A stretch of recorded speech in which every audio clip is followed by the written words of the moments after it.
Continuing on here in chapter 10, still talking about fitness and sports. So then the effects, how that training affects the fuel use. So the training effects occurs when starting regular exercise. So at the beginning of an exercise plan. So initially we tire easily in about 20 minutes, but after months or so, it's an hour or so before our muscles start to fatigue. Again, we're increasing that endurance. So this is caused by changes in the ability to regenerate or to make ATP. There's increased insulin sensitivity, just meaning our bodies respond better to insulin that tells our cells to suck up glucose. So more glucose is transported into the cells, so it's available to make more ATP. Again, our muscles store more glycogen as we're training the body that we're going to be needing more energy.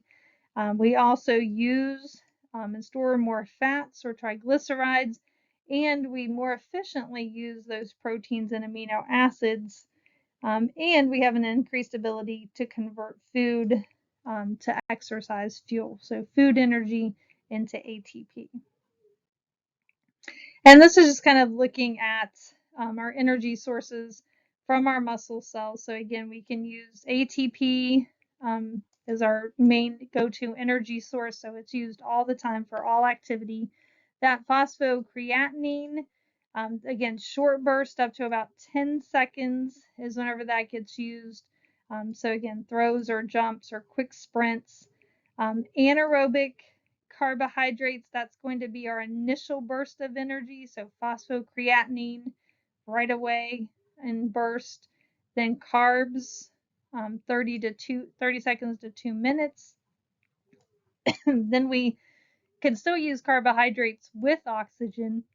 So those are going to be those lasting, more than 2 minutes, up to several hours of higher intensity exercise. Then we are going to use our fats for aerobic energy supply, so with oxygen. So this is going to be activities lasting more than a few minutes, but again, greater amounts are used in those lower intensity. So again, brisk walking will burn more fat than running because, again, lower intensity uses up more fat. So it depends on our goals for exercise. And then proteins, again, just low amounts get used during all levels because we're mainly focusing on those carbs and our fats. Now, the calorie recommendations, again, it varies by individual. So the main thing is to monitor weight and body fat.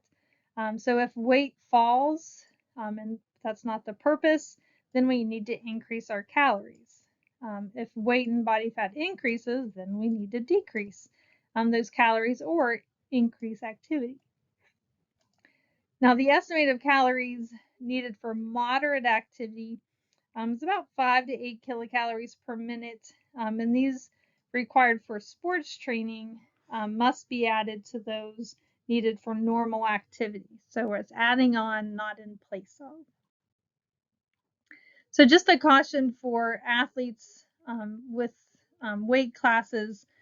So many unhealthy methods are used to lose weight. So especially like in wrestling where they're trying to lose weight to make weight or gain weight quickly. Again, it's better to have gradual, sustained reduction rather than quick weight losses or gains. Now, if there's intense athletic training, there may need to be thousands of additional calories added on to make up for that what's lost during physical activity. And then also increased food intake should easily provide lots of different protein and other nutrients to support that activity. Right, because what can happen is referred to as this RED-S, so relative energy deficiency in sports. So RED-S. So what happens here is we have this female athlete triad syndrome, and this has been historically linked to low energy availability. The concept's been expanded, though, to include males as well as females, and it extends beyond bone and menstrual health. So essentially what's happening, the highest prevalence in this low energy availability is in weight sensitivity endurance sports. So again, wrestling, jockeys who have to be a certain weight in order to be the fastest. That's especially where we're going to be concerned about this red S. So this addresses a lot of different concerns that are related to athletes. So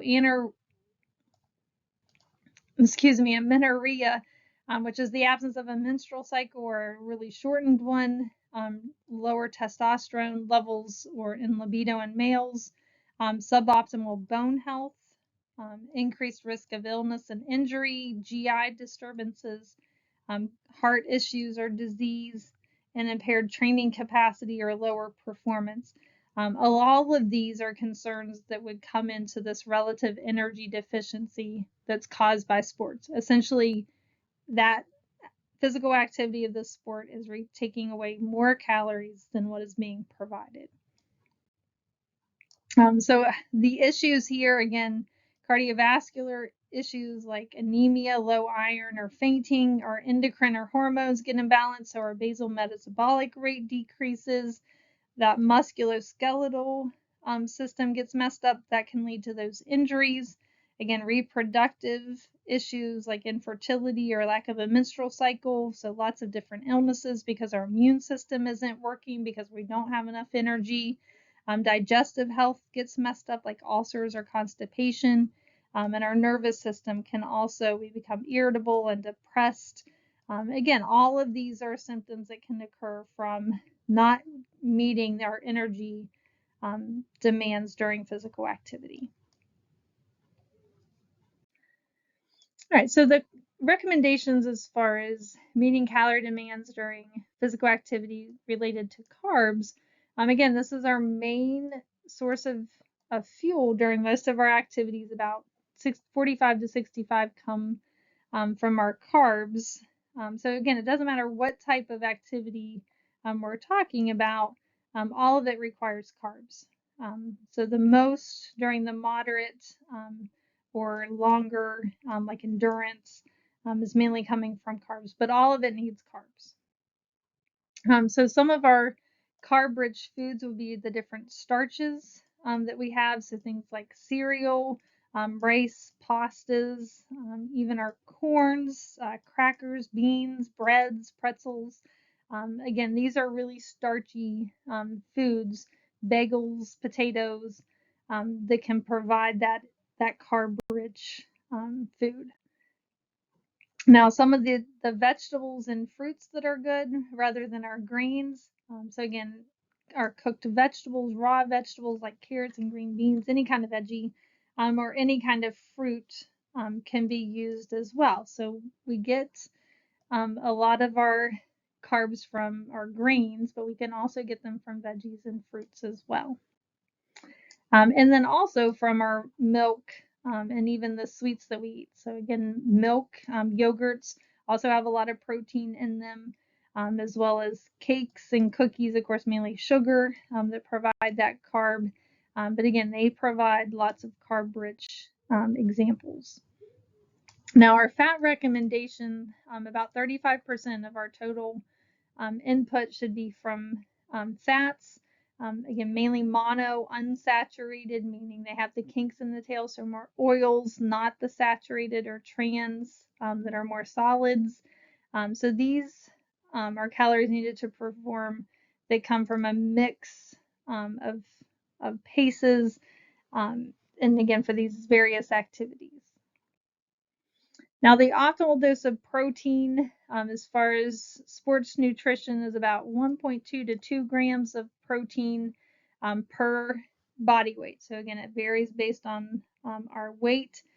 So just the need to keep a normal diet. We don't need protein supplements for that. Our foods more than supply our protein demand. But if we're doing a lot of muscle synthesis, again, high intensity or long-term muscle training, then we may need to increase those carbs, or sorry, those proteins by about 0.3 grams, about 3 or 4 or more meals throughout the day. So spacing them out, not all at one time, but increasing the protein if we are increasing and having a lot of muscle synthesis. Now, the vitamins and minerals can become an issue too for our athletes. So they need those micronutrients are about the same, but they have higher calorie intake. So that increases the vitamins and minerals that they're taking in. Now, a couple exceptions, if there's a low body fat is crucial, or vegetarian athletes, so those fortified foods or a multivitamin might be needed to get those minerals and vitamins. Especially the B vitamin that supports our energy metabolism. Again, those are the coenzymes that help us get energy. So especially for athletes, those B vitamins are very important to supply that extra ATP. So they're needed for that ATP generating no matter what food source is coming from. So because athletes have a higher volume for energy metabolism, they have a higher demand on their coenzymes. And it can support that red blood cell health as well, like folate and B6 and B12. Those are needed for red blood cells to transport that oxygen for aerobic activities. Antioxidants are very important to prevent that oxidative damage that occurs during metabolism as we're getting and using energy. Unfortunately, we release some byproducts that can damage, called free radicals, that can damage our DNA. These antioxidants help offset that. So like vitamin E and C, so athletes need it a little bit more than what non-athletes do. So those antioxidants are found in our fruits and veggies, also whole grains and our vegetable oils. So large doses, though, of vitamin E and C still are under review and need a little bit more studying about whether those supplements, because again, it's not yet at least part of that accepted dietary guidance, because again, we can't take too many of some of our vitamins. So just increasing them slightly through our diet is now the best recommendation. Also increasing iron. So iron for our athletes increases, and it should actually be checked regularly for athletes because that deficiency impairs performance. And actually the iron loss is what can cause problems with menstruation that leads to sports anemia, which is where there's an increase in plasma volume, but not red blood cells. So again, that indicates that there's some type of anemia going on where we have more volume as far as plasma and water, but not more red blood cells. So some iron-rich foods would be important, like liver is a good one for that, or a lot of our animal proteins are good sources for them, but also our fruits and vegetables, so like spinach and those are important. Or iron supplements. However, there can be toxic effects that would then have negative impacts on performance. So again, just having that checked regularly to know whether more or less is needed. Calcium. So that deficiency just increases the stress or the risk of stress fractures because those bones aren't developing and getting enough calcium. So especially in female athletes who are not menstruating regularly, that means that's messing up their estrogen. So just like postmenopausal women, changes in estrogen levels, those bones are altering their calcium. So the females who don't menstruate regularly are far less, they have bones that are less dense, meaning less calcium, than non-athletes or female athletes who do menstruate regularly. So if that happens, so if female athletes are not going through a normal menstruation, it is important to get that checked out to make sure that bone loss is not an issue. So in that case, in all cases, calcium intake is really important. So extra calcium, though, doesn't compensate, though, for those menstrual irregularities. So those need to be tested and determined to determine the cause. Looking at vitamin D. So vitamin D helps increase calcium absorption, so it helps prevent injury. neuromuscular function, also increases our muscle size, decreases inflammation, and again, because of the calcium, helps reduce stress fractures. So it is the deficiency is an issue with athletes, especially those who live at latitudes above the 35th parallel. So latitude is like moving north or really far south. And then also those who mainly train indoors, because remember, vitamin D gets activated into its active form by using UV exposure or sunlight exposure.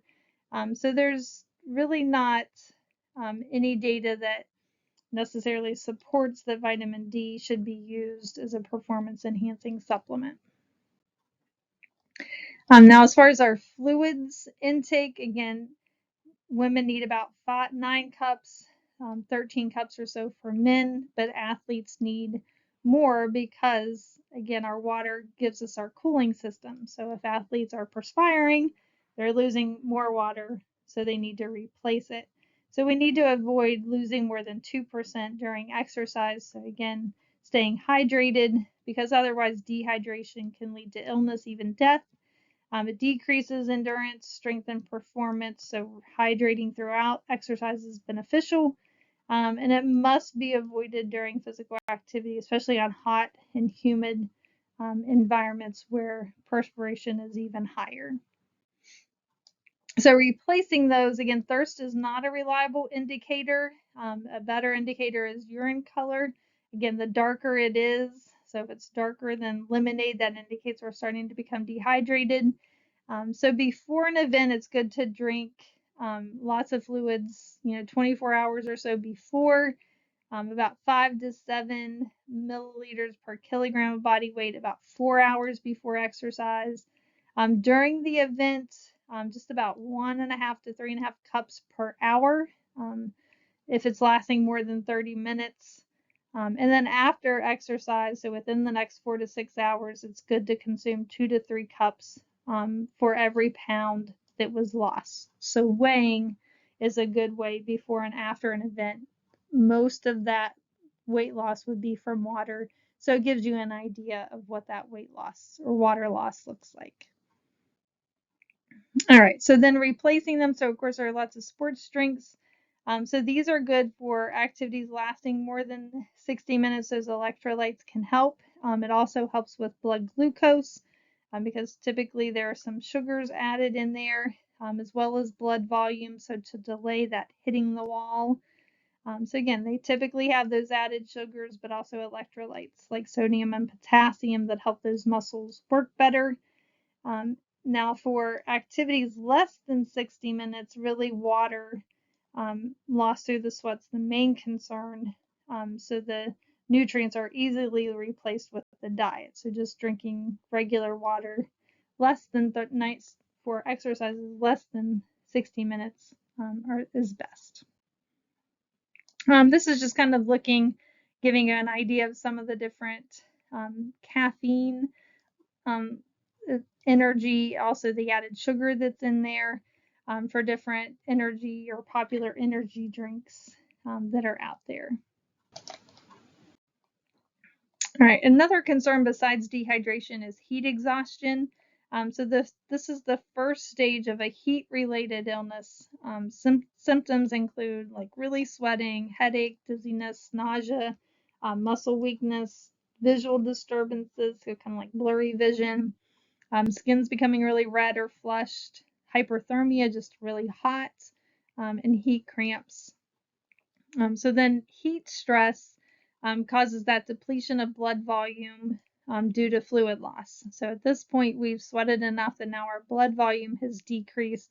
So treating, the recommended treating for that is just moving to a cool place, kind of cooling down, removing excess clothing, again, just a way to cool down, cooling the ice with ice packs or cold water, and then replenishing with fluids with electrolytes.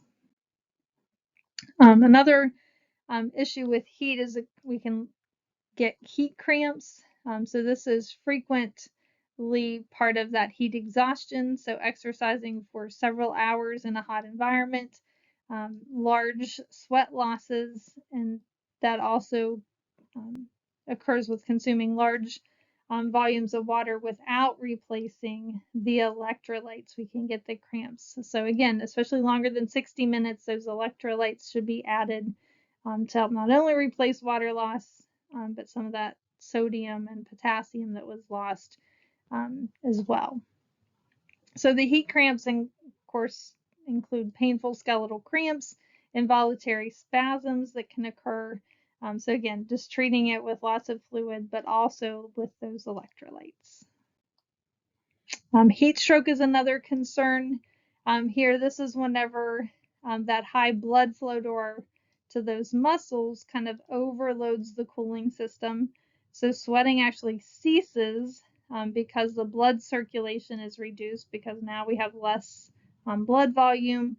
So now we sweat less. That causes the body temperature to increase up to about 104 is where the heat stroke can occur. And the fatality is actually at a high rate of about 10% of the cases leads to death. So it's important to get medical attention for possible heat strokes. So again, hyperthermia, so a high temperature, hot, dry skin. So again, it's hot, but now it's not wet because the sweating has stopped. So that's actually a bad thing. Nausea, confusion, irritability, poor coordination, fainting, seizures, and a coma are all symptoms of that. So treating it is just cooling the skin and using cold water or ice packs.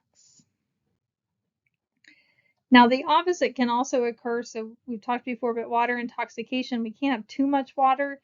So that is possible, and essentially it just dilutes out our sodium, causing hyponatremia. That causes bloating. We become puffy, weight gain, nausea, vomiting, headache, confusion or delirium, even seizures or problems breathing, passing out, and even death if it's left untreated. All right, so it's important before some exercises to do what's called carb loading. This maximizes the glycogen that's available before an event, especially events lasting longer than 90 minutes. And then also tapering of exercise while increasing carb intake is good. This increases muscle glycogen by about 50 to 90%. But then also additional water weight, though, is a possible disadvantage because water goes with the carbs. So adding a lot of carbs adds more water, which increases our weight. So try it during training first. So again, beneficial, not beneficial.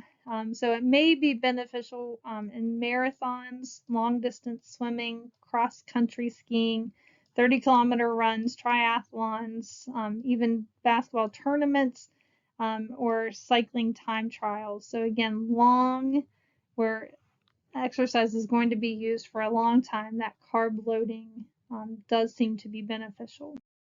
All right, so what this carb loading can actually look like. So this is days before a competition. So about 6 days, we want to have about 60 minutes of physical activity, about 450.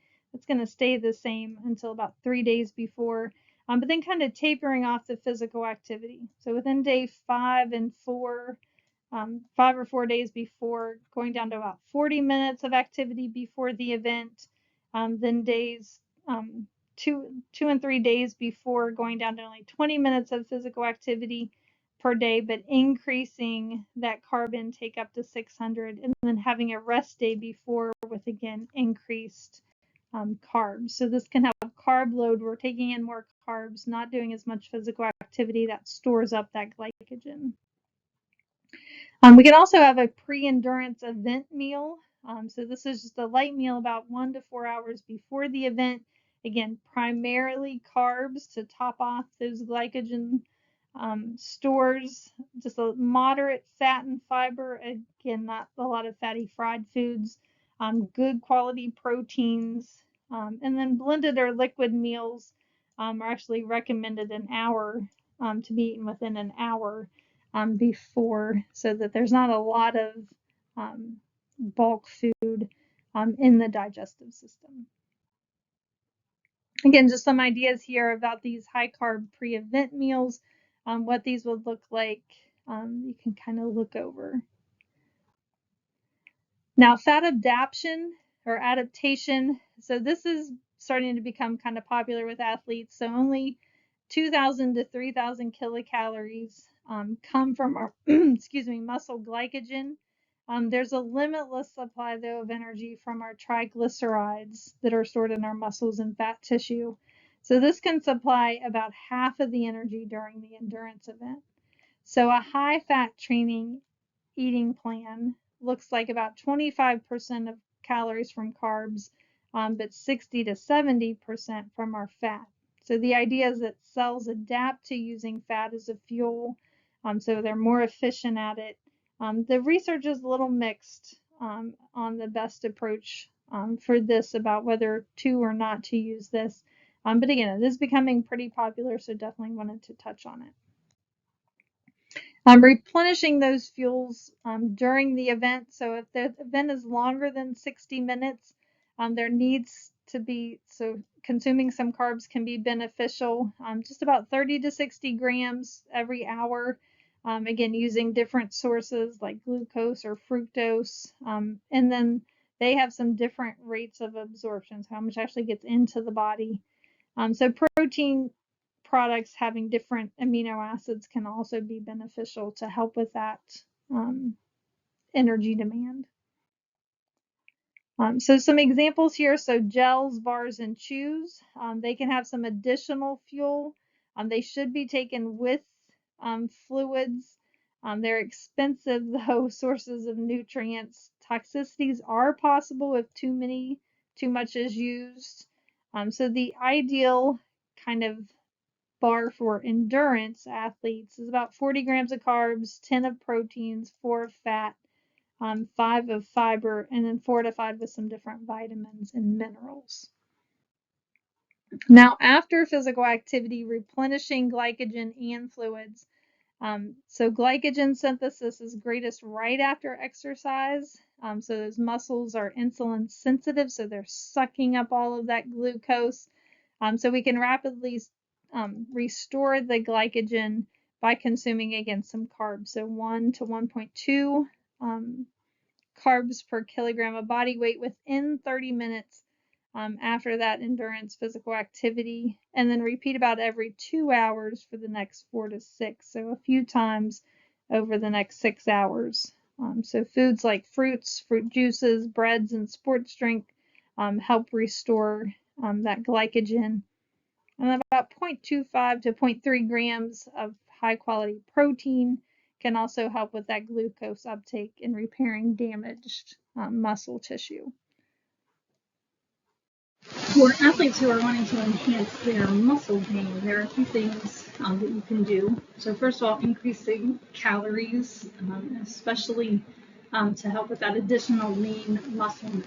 So then replacing fat with muscle, so need a few more calories for that. As far as fuels, that phosphocreatinine and carbohydrates should be the go-to sources for that. So how we burn those or use those fuels instead of fats or brief bursts of activity. Again, that's not going to rely on those proteins to reserve protein to help build the muscle. So with the protein, most of it's needed early in the building phase. So it's reduced in the need in maintenance. And then some extra protein during recovery is whenever that gets added in. And then consuming more protein than the recommended actually offers no advantage, because remember, our bodies are going to build protein out of whatever sources they have. So taking in extra protein, that just means that actually more gets stored as fat. So consuming extra protein, and I know a lot of health food stores really promote the extra protein supplements, but again, taking in too much really just makes it get stored as fat, so it is counterproductive. Now, before and during strength and power training, so if we're focusing there, we're focusing on carbs, calories and fluids. So adequate hydration is really needed for strength and power training. So again, paying attention to that urine color, that we're staying properly hydrated. Water and sports drinks are sufficient, so we don't need like extra like different types of water or supplements, anything like that. So adequate carb ingestion before and after exercise, so about 4 to 7 per kilogram of body. So again, how much you need to consume is based more on your weight. And then some creatinine supplements can be used here, so it's an option in power sports, so again, like weightlifting or bodybuilding, that type of thing. But fat intake of about 20 to 35% of the total calories is what is optimal. And then a few more as far as continuing with strength and power. Again, consuming those carbs and proteins during recovery. Again, about 1.2 to 1.5 grams per kilogram. These are not, just a quick aside here, these are not test questions as far as the numbers, so I'm not going to ask how many grams per kilogram of body weight of carbs do you need. It's more just, again, holistically understanding what is needed, what needs, which fuels or which foods we should increase or decrease to help with either strength training or muscle building in our pre-workouts and post-workouts and recovery period. So again, carbs about 1.2 to 1.5, proteins about 15 to 25 every 1 to 2 hours or 1 to 2 hours after exercise. So again, consuming carbs and proteins right after a meal is best. And about a 3 to 1 ratio of carbs to protein is ideal. Now, the idea here of periodization. So this is a training technique that a lot of power athletes use. This physically stresses the body and to change throughout the year. So early in the training season, they work on aerobic endurance. After gains have been achieved, then they shift to the strength, power, and different specific skills for that sport. Then during the competitive season, their daily workouts are actually scaled back a little bit, but the activity is intense and long duration on game days. And then in the off season, they work out to stay just in shape. The volume is lower than in the regular season. So this periodization of kind of like training season, competitive season, and then the off season of how to, again, it's not the same workout, same lengths throughout the year. It's a different, depending on what is needed. And then just a couple recovery meals here, again, really focusing on the carbs and the protein, so things like bagels and turkey, some more protein in the cheese or the milk here. Again, plant-based, again, same thing, it's just using more like chickpeas and quinoa, tomatoes in order to get that instead of going for the turkey or even the dairy. So nutrition challenges for athletes. So they're subject to the same nutritional challenges as everybody else.